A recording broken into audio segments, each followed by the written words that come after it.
여기에 모인 여러분들을 주님의 이름으로 축복합니다. 우리 함께 사도신경으로 우리의 신앙을 고백하시겠습니다.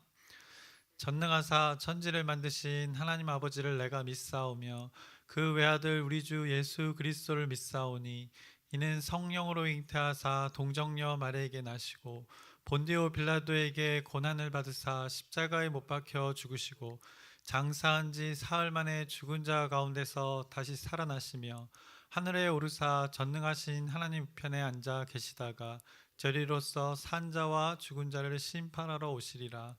성령을 믿사오며 거룩한 교회와 성도가 서 교통하는 것과 죄를 사여 주시는 것과 몸이 다시 사는 것과 영원히 사는 것을 믿사옵나이다. 아멘. 하나님 아버지, 오늘도 새날 허락해 주심을 감사합니다. 하나님의 뜻을 묻기 위해, 하나님의 뜻을 간구하기 위해 이 자리에 하나님의 백성들 모였습니다. 이 구하는 자들 가운데 그 삶의 문제와 어려움에 하나님의 뜻을 구하기에 나왔습니다. 오늘 하루 살아가는 동안 하나님의 뜻대로 살아가기 위하여 이 자리에 모였습니다. 이 구하는 자들에게 하나님의 크고 은밀하고 비밀한 일들을 말씀하여 주시옵소서. 그래서 오직 하나님 말씀에 붙들린 오늘 하루의 삶이 될 수 있도록 인도하여 주시옵소서. 예수님의 이름으로 기도드렸사옵나이다. 아멘. 우리 함께 찬송가 338장 찬양하시겠습니다. 새 찬송가는 338장, 통일 찬송가는 364장, 네 주를 가까이 하게 함은 찬양하시겠습니다. 내 주를 가까이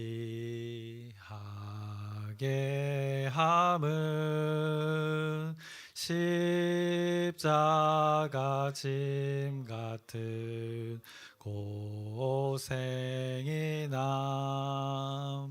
내 일생 소원은 늘 찬송하면서 주께 더 나아가기 원합니다.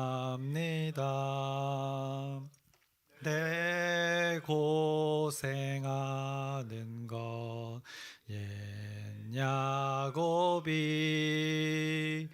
돌베개 베고 잠 갔습니다. 꿈에도 소원이 늘 찬송하면서 주께 더 나아가기 원합니다. 천성에 가는 길 험하여도 생명길 되나니 은혜로다.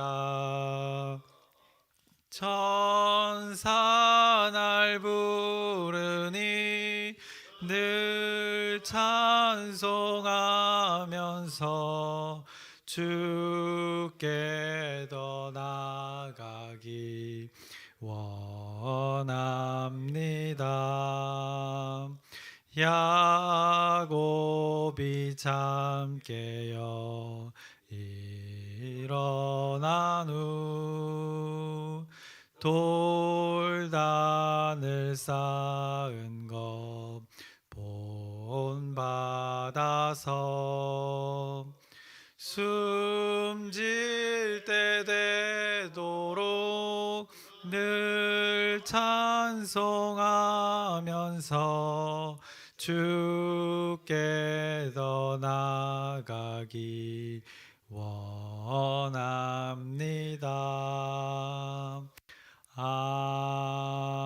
아멘. 오늘 함께 나누실 말씀은 사무엘상 17장의 말씀입니다. 17장의 말씀인데 우리 함께 읽기는 46절 한 절 읽겠습니다. 사무엘상 17장 46절 한 절 한 목소리로 우리 다 찾으셨으면 함께 읽겠습니다. 오늘 여호와께서 너를 내 손에 넘기시리니 내가 너를 쳐서 내 목을 베고 블레셋 군대의 시체를 오늘 공중의 새와 땅의 들짐승에게 주어 온 땅으로 이스라엘의 하나님이 계신 줄 알게 하겠고. 아멘. 오늘 이제 17장의 말씀은 너무나도 많이 알려진 잘 알고 있는 말씀입니다. 하나님을 알지 못하는 사람들도 이 골리앗과 다윗에 대한 이야기는 너무나도 잘 알고 있는 하나님의 말씀입니다. 그 솔로몬의 그 지혜의 판결처럼 세상 사람들도 하나님을 알지 못하는 사람도 일반적으로 알고 있는 이 성경의 말씀입니다. 그런데 이제 세상 사람들은 단순히 이것을 겉으로 보기에는 이 약하고 작은 자가 이제 강하고 큰 자를 상대해서 이긴 이야기로만 아는 경우가 대부분일 것입니다. 뭐 겉으로 보면 그 이야기도 맞습니다. 누가 봐도 이제 다윗이 거대한 골리앗, 그 블레셋의 탁월한 군사를 이기는 것은 정말 놀랄만한 일이기 때문에 이런 일들을 빗대어서 골리앗과 다윗의 예를 들어서 거대한 일들과 싸울 때 승리했었던 일들을 이 성경 말씀에 비유해서 세상이 하나님을 알지 못하는 사람들도 이 성경 말씀을 인용하곤 합니다. 그런데 이 둘 싸움에서 하나님의 일하심이 있었다는 것은 세상 사람들이 많이들 모르는 것 같습니다. 우리에게는 너무나도 익숙한 하나님의 말씀이긴 하지만 세상 사람들은 이 싸움 가운데 하나님의 일하심에 대해서는 쏙 빼놓고 그의 본질은 잘 모르는 것이 사실입니다. 그래서 오늘은 우리에게 너무나도 익숙한 그 다윗과 골리앗의 이 만남에 대해 오늘 나누어 보려고 합니다. 지금 하나님의 일이 이 비공식 모드로 물밑 작업으로 해서 하나님의 일들이 벌어지고 있는 때였습니다. 그래서 사무엘이 하나님의 말씀에 따라 새롭게 그 세워질 왕을 찾아 나섰고 하나님께서 친히 그 알려주신 그 베들레헴이라는 곳으로 갔고 그래서 거기서 이새를 찾아가서 이새의 아들들을 모두 한 명 한 명 직접 만나면서 확인하였고 그 자리에 없던 막내 그 다윗을 만난 후에 다윗에게 이제 사무엘이 기름을 부어서 새롭게 세워질 그 왕이 다윗임을 하나님이 그 적은 무리에게 지금 비공식적으로 선포하셨고 알려주셨습니다. 이제 다윗이 그 기름 부음을 받음을 통해서 이제 하나님의 통치가 이루어지는 이스라엘의 나라로 이제 만들어가기 위한 그 밑작업들이 이루어지는 것을 우리가 16장에서 확인했었습니다. 그리고 다윗과 함께 하시는 그 하나님의 증거들을 확인했습니다. 번뇌하던 자, 그 사울 왕, 하나님의 영이 떠나 그 스스로 주인되어 모든 것을 자기가 판단했던 그 사울의 모습, 그 사울이 번뇌 가운데 있을 때 그 문제의 해결책이 되어진 게 바로 다윗이었습니다. 다윗이 하나님의 영과 함께 하였기에 그 사울의 그 요청에 그의 번뇌가 사라지는 것을 떠나가는 것을 악한 영이 떠나가는 일이 벌어지는 것을 우리가 목격했습니다. 그리고 다윗이 그 일로 인해서 이제 사울의 신임을 얻어서 이제 궁정에서 그 관리를 맡게 되어서 왕의 곁에 머물게 되었음을 성경을 통해 우리가 또 확인했습니다. 그리고 이제 오늘 17장의 말씀으로 이어지는 것입니다. 이제 무대는 그 전장으로 바뀌었습니다. 전쟁의 한복판에서 이제 말씀이 계속 이어집니다. 그래서 블레셋 사람들이 싸우러 군대를 모으고 이제 유다의 땅에 진쳤다고 성경이 말씀하고 있습니다. 사울과 이스라엘 사람들이 이제 모여서 그 엘라 골짜기에 우리가 예전에 그 지도를 보고 나눴을 때 그 엘라 골짜기를 많이 언급했었는데 그 오늘 나오는 그 엘라 골짜기에 진치고 블레셋 군대와 이제 대치하고 있는 상황입니다. 근데 블레셋에는 한 사람이 있었습니다. 아주 유명한 사람인데 싸움을 도두는 자라고 합니다. 싸움을 도두는 자라고 하면서 그가 바로 골리앗이었습니다. 그래서 키가 여러분들이 잘 알다시피 뭐 6규빗이 되고 거기다 한 뼘이 더 있었다고 말합니다. 그래서 한 규빗이 여기서부터 여기를 한 규빗이라고 하는데 45cm 정도 된다고 합니다. 대부분 일반적으로 비슷합니다. 그래서 2m 70 정도 되고 거기 한 뼘이 더 있으니까 약 3m에 가까운 키가 골리앗의 키였습니다. 그리고 그가 머리에는 노투구를 썼고 또 몸에는 비닐 갑옷을 입었다고 성경이 말씀합니다. 그리고 갑옷의 무게가 놋이 5천 세겔이나 된다고 합니다. 그래서 한 세겔이 12g인데 이제 세겔 그 5천 세겔 하면 이제 57kg 정도, 60kg에 거의 육박한다고 합니다. 그것을 그는 옷으로 입었다는 것입니다. 그 갑옷만 60kg에 가까운 그 무거운 옷을 입고 전장에 나왔던 것입니다. 얼마나 힘이 센지 그의 모습을 나타내고 있는 것입니다. 다리에도 놋을 둘렀고 어깨에는 놋도 단창을 메었다고 성경이 말씀하고 있습니다. 그리고 한마디로 골리앗이 이렇게 전신 갑주를 입고 나온 것입니다. 온몸에 놋을 두르고 철로 된 무기를 들고 방패도 드는 자가 따로 있었을 정도로 이 거대한 자가 블레셋 가운데 있었습니다. 그래서 이런 자를 상대로 승리하는 것은 사실상 불가능한 것이 현실입니다. 블레셋은 가뜩이나 과거에 이스라엘 백성들과 싸울 때 보면 철병거가 있다고 했습니다. 그리고 철로 된 그래서 발달된 무기들이 많은 그 족속인데 거기에 사람의 눈으로 보기에 어마무시한 그 골리앗의 존재까지 있으니 어떻겠습니까? 이스라엘 백성들이 두려워했을 것입니다. 그 거대한 존재 골리앗을 앞세워 이스라엘을 이제 마구 조롱하는 것입니다. 그것이 이제 8절에서 10절에 말씀하고 있습니다. 오늘 17장 8절에서 10절을 보시면 그가 서서 이스라엘 군대를 향하여 외쳐 이르되 너희가 어찌하여 나와서 전열을 벌였느냐 나는 블레셋 사람이 아니며 너희는 사울의 신복이 아니냐 너희는 한 사람을 택하여 내게로 내려보내라 그가 나와 싸워서 나를 죽이면 우리가 너희의 종이 되겠고 만일 내가 이겨 그를 죽이면 너희가 우리의 종이 되어 우리를 섬길 것이니라 그 블레셋 사람이 또 이르되 내가 오늘 이스라엘 군대를 모욕하였으니 사람을 보내어 나와 더불어 싸우게 하라 한지라 라고 이렇게 말하고 있습니다. 한마디로 도발을 한 것입니다. 이렇게 아주 실컷 모욕을 준 것입니다. 그리고 제안을 하나 합니다. 그러면서 나라를 걸고 1대1 승부를 해서 이긴 사람에게 서로에게 섬길 것을 제안한 것입니다. 그 거대한 사람이 이런 제안을 했던 것입니다. 두려움에 그들을 향해 조롱을 했던 것입니다. 그런데 이에 사울과 이스라엘의 반응은 어땠습니까? 네, 11절에 말씀하고 있습니다. 11절을 보시면 사울과 온 이스라엘이 블레셋 사람의 이 말을 듣고 놀라 크게 두려워하니라 라고 말씀합니다. 그 발달된 무기의 거대한 존재가 어떻게 보면 함께하고 있으니 블레셋을 그 전장에서 맞이한 이스라엘 백성들은 크게 놀라고 두려워할 수밖에 없었습니다. 어떻게 보면 결국 이것은 이스라엘 백성들이 그 원했던 그 힘의 논리를 앞세워서 강한 군사를 가지고자 왕이라는 것을 꿈꿨던 자들이 자기보다 그 강한 상대 앞에서 두려워하는 모습을 지금 성경이 말씀하고 있는 것입니다. 이스라엘 백성들이 원했던 그 강력한 군사력을 바탕으로 한 그 한 왕의 통치, 그 주변 나라에 비해 힘이 센 나라를 꿈꿨던 자들의 그 요구가 오늘 이제는 골리앗 앞에 두려움으로 변하고 있음을 성경이 말씀하고 있는 것입니다. 그래서 사울이 추구했던 나라의 방식, 이스라엘 백성들이 원하던 그 나라의 방식이 굉장히 잘못되었음을 성경이 오늘 말씀하고 있던 것입니다. 힘을 원하던 자들이 이제 힘의 논리에 의해 지배당하는 모습을 지금 이 현실을 말씀하고 있는 것입니다. 힘의 논리는 상대적이기 때문입니다. 자신이 아무리 강하더라도 언제든지 자신보다 더 강한 자가 나타나면 두려워할 수밖에 없는 것이 이 힘의 논리입니다. 이런 세상의 가치관을 추구하던 사울과 그의 백성들은 이 자신보다 강력한 영향력 앞에 아무런 그 능력을 발휘할 수 없는 오늘 블레셋 군사 골리앗 앞에서의 자신들의 모습을 이렇게 목격하고 있는 것입니다. 그래서 지금 이스라엘은 전쟁 중인 것입니다.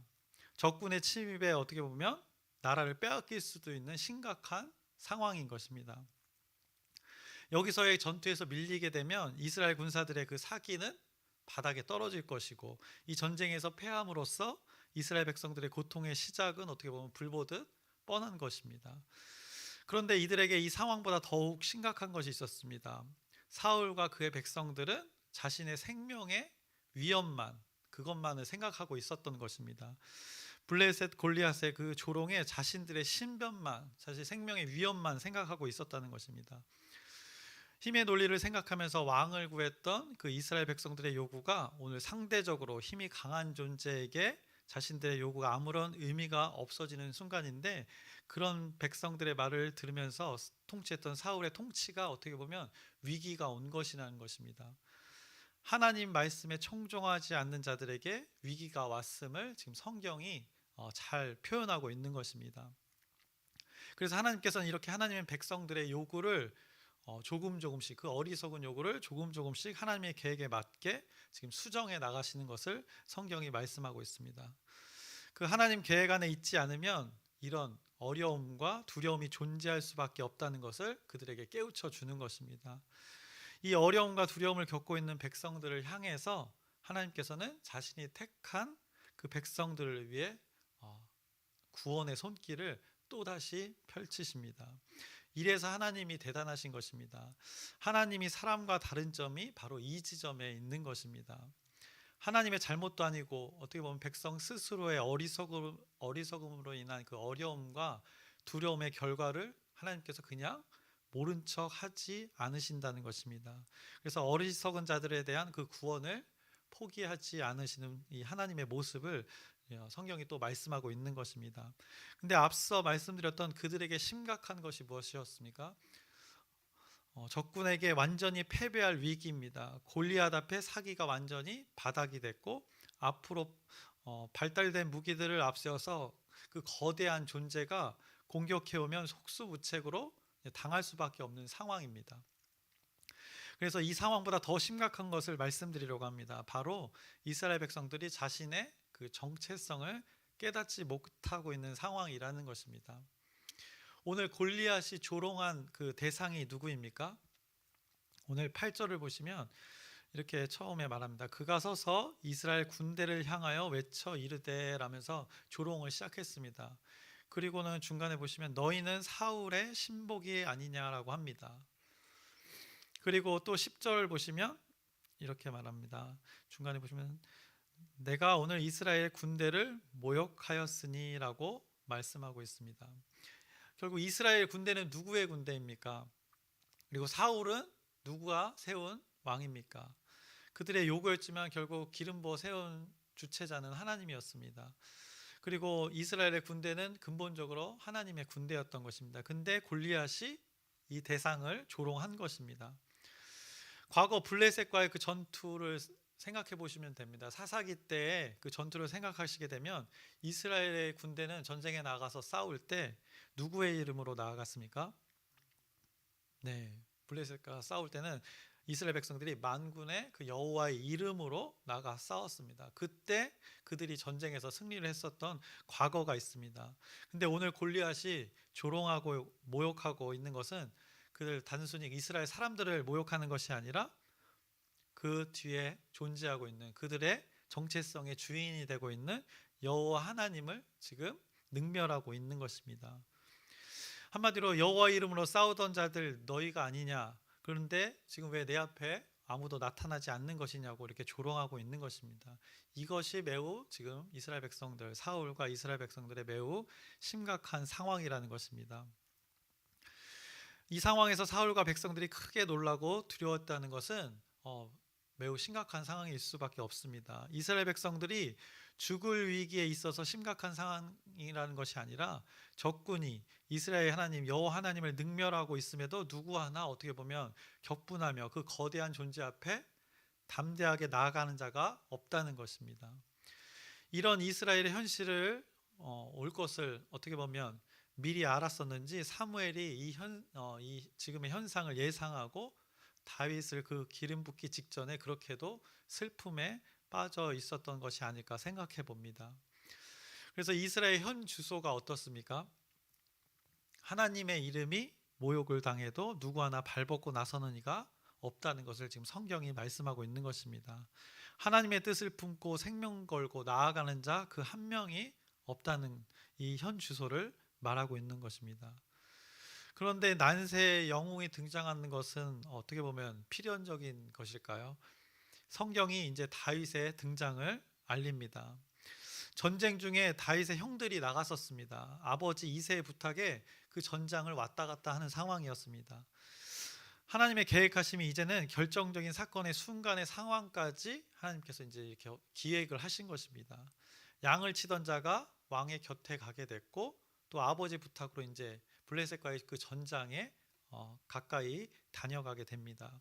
그리고 거기서 그 전장에서 대치하고 있는 상황에서 다윗이 이제 우연히 상대의 그 도발을 듣게 됩니다. 그것이 20절부터 23절의 말씀입니다.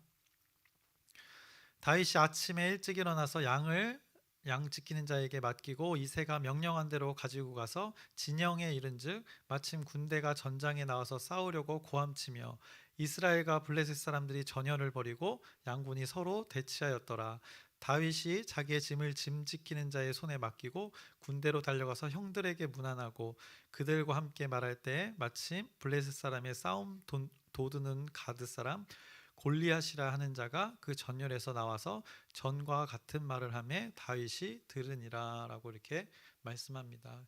이 현상을 다윗이 어떻게 거기에서 그 하나님을 모욕하는 것을 들었는지를 자세하게 말씀해주고 있습니다. 그래서 골리앗과 싸워 이기는 자는 많은 재물을 주고 딸도 주고 세금도 면제해 준다고 일종의 포상금을 무지하게 걸어놨습니다. 그러나 누가 골리앗과 싸워서 생명을 건지겠습니까?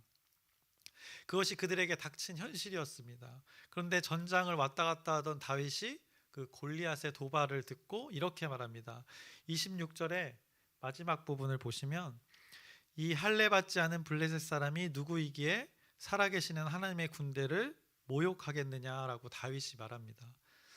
어떻게 보면 이 심각한 상황에 한 줄기 빛이 지금 이 상황에 내리고 있는 것입니다. 그의 말을 통해서 이 상황에서 현 주소를 지금 제대로 파악하고 깨닫고 있는 자가 다윗임을 성경이 말씀해주고 있는 것입니다.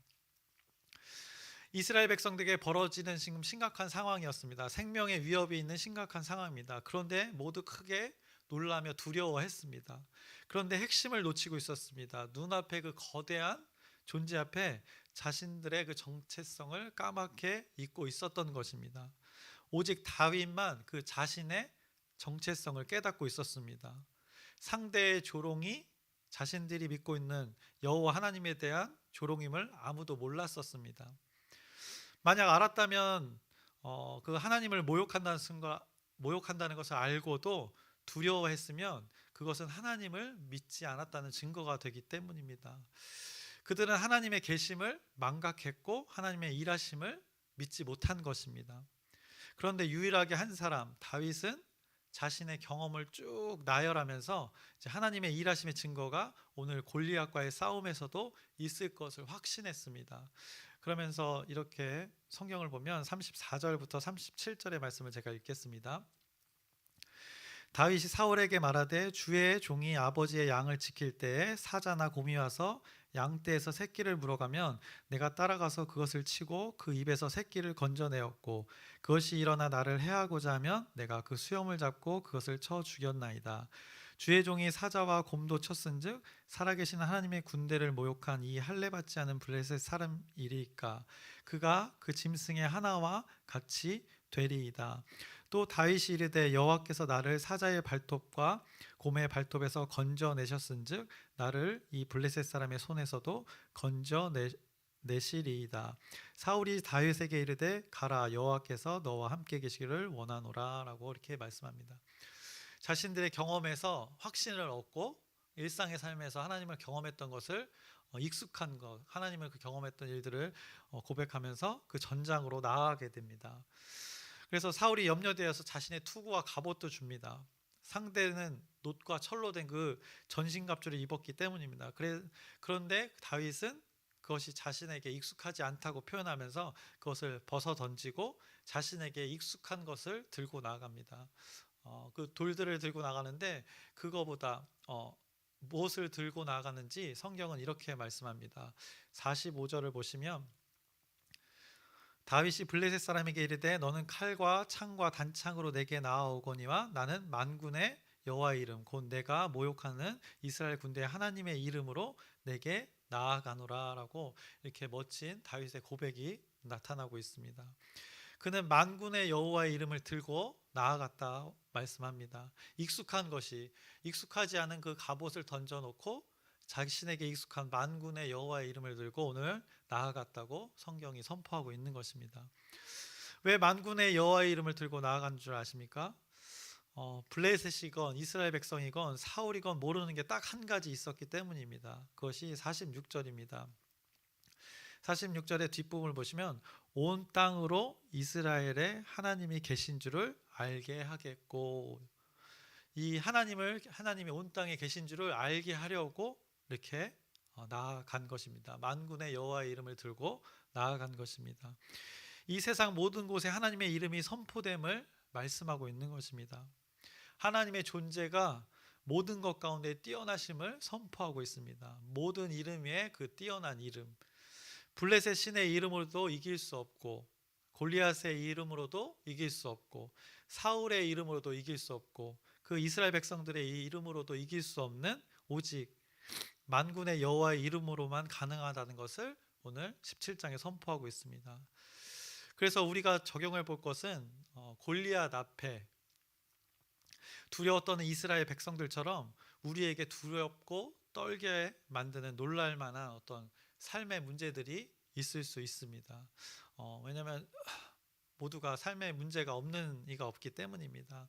사람과의 관계에서 또 하나님과의 그 관계에서 골리앗처럼 그 거대한 존재가 하나님과 우리와의 관계, 또 나와 상대와의 관계에 걸림돌로 자리 잡고 있지는 않습니까? 그 걸림돌이 무엇인지 오늘 이 말씀을 기억하면서 한번 찾아보시길 바랍니다. 우리는 그 문제 앞에 관계를 가로막는 그 걸림돌 가운데 낙심하기가 쉽습니다. 근데 오늘 다윗이 알려줍니다. 만군의 여호와의 이름을 의지하라고 합니다. 그 거대한 문제 앞에 누가 우리 그 문제 해결을 위해서 그 문제에 집중하는 것이 아니라 그 여호와의 이름을 의지하라고 오늘 말씀하고 있습니다. 그래서 오늘 놋과 철로 된 그 전신갑주를 입고 나온 골리앗 앞에 다윗은 만군의 여호와의 이름의 그 전신갑주를 입고 나아갔습니다. 단단하여서 뚫을 수 없는 그 놋과 철의 전신갑주, 눈에 보이는 전신갑주 앞에 우리가 할 수 있는 것은 그 만군의 여호와의 하나님의 이름을 들고 하나님의 전신갑주를 입고 나아가야 하는 것입니다. 그래서 우리의 삶의 어려움과 문제, 많은 고통의 원인들이 있는데 그때 우리가 그 문제에 집중하는 것이 아니라 하나님의 전신갑주를 입고 나아가야 될 것입니다. 에베소서 6장의 말씀을 읽고 설교를 마치려고 합니다. 에베소서 6장 11절부터 18절의 말씀입니다. 마귀의 관계를 능히 대적하기 위하여 하나님의 전신갑주를 입으라. 우리의 씨름은 혈과 육을 상대하는 것이 아니요 통치자들과 권세들과 이 어둠의 세상 주관자들과 하늘에 있는 악의 영들을 상대함이라. 그러므로 하나님의 전신갑주를 취하라. 이는 악한 날에 너희가 능히 대적하고 모든 일을 행한 후에 서기 위함이라. 그런즉 서서 진리로 너의 허리띠를 띠고 의에 호심경을 붙이고 평안의 복음이 준비한 것으로 신을 신고 모든 것 위에 믿음의 방패를 가지고 이로써 능히 악한 자의 모든 불화살을 소멸하고 구원의 투구와 성령의 검 곧 하나님의 말씀을 가지라. 모든 기도와 간구를 하되 항상 성령 안에서 기도하고 이를 위하여 깨어 구하기를 항상 힘쓰며 여러 성도를 위하여 구하라 라고 말씀합니다. 오늘 여러분의 그 삶의 모든 문제 가운데 그냥 일상의 삶 가운데 하나님의 전신갑주로 여러분들이 승리를 경험하기를 주님의 이름으로 축원합니다. 기도하겠습니다. 하나님 아버지, 오늘 이스라엘 백성들이 어려운 심각한 상황에 처했습니다. 그럼에도 그들이 깨닫지 못했습니다. 단 한 명만, 하나님의 사람만이 깨달았습니다. 우리가 그런 자 되길 원합니다. 다윗과 같이 우리에게 주어진 환경 속에서 하나님의 말씀의 기준으로 분별하게 해주시옵시고 그 가운데 하나님의 이름을 의지하며 예수 그리스도의 이름을 의지하면서 그 어려움 가운데 우리의 삶의 문제 가운데 그것을 극복해내길 원합니다. 문제에 집중하는 것이 아니라 하나님의 이름으로 모든 것이 형통케 되어지고 하나님의 이름으로 모든 것이 회복되어지는 우리의 삶 가운데 그 하나님의 일들을 경험케 하여 주시옵소서. 예수님의 이름으로 기도드렸습니다. 아멘. 하늘에 계신 우리 아버지여, 이름이 거룩히 여김을 받으시오며 나라의 마옵시며 뜻이 하늘에서 이루어진 것 같이 땅에서도 이루어지이다. 오늘날 우리에게 일용할 양식을 주옵시고 우리가 우리에게 죄 지은 자를 사하여 준 것 같이 우리의 죄를 사하여 주옵시고 우리를 시험에 들게 하지 마옵시며 다만 악에서 구하옵소서. 나라와 권세와 영광이 아버지께 영원히 있사옵나이다. 아멘. 우리 함께 기도 제목 나누겠습니다. 오늘 있을 금요 기도회를 위해서 여러분의 기도 부탁드립니다. 오늘 금요 기도회가 하나님의 은혜의 현장이 되고 하나님의 말씀으로 우리의 삶이 변화되는 현장이 되기를 여러분의 기도 부탁드립니다. 그리고 아픈 자들이 너무 많습니다. 속상합니다. 그죠? 마음도 여러분들 쓰시고 이렇게 지체될까 연락도 하셔서 안부도 물으시고 살펴보시고 기도의 끈을 놓치지 않았으면 좋겠습니다. 그리고 오늘 우리의 삶의 문제 가운데 어려움 가운데 우리의 공동체의 일들 가운데 우리가 극복하고 이겨낼 수 있는 방법은 하나님의 전신갑주를 잇는 방법뿐입니다. 그래서 하나님의 이름을 들고 나아가는 것뿐임을 여러분들이 기억하시고 예수 그리스도의 이름이 우리의 또 시작점이 되고 마침표가 되는 것을 기억하면서 예수 그리스도의 이름으로 하나님의 이름으로 하나님의 뜻이 이루어지기를 소망하면서 우리 주여 크게 한번 부르짖고 함께 기도하시겠습니다. 주여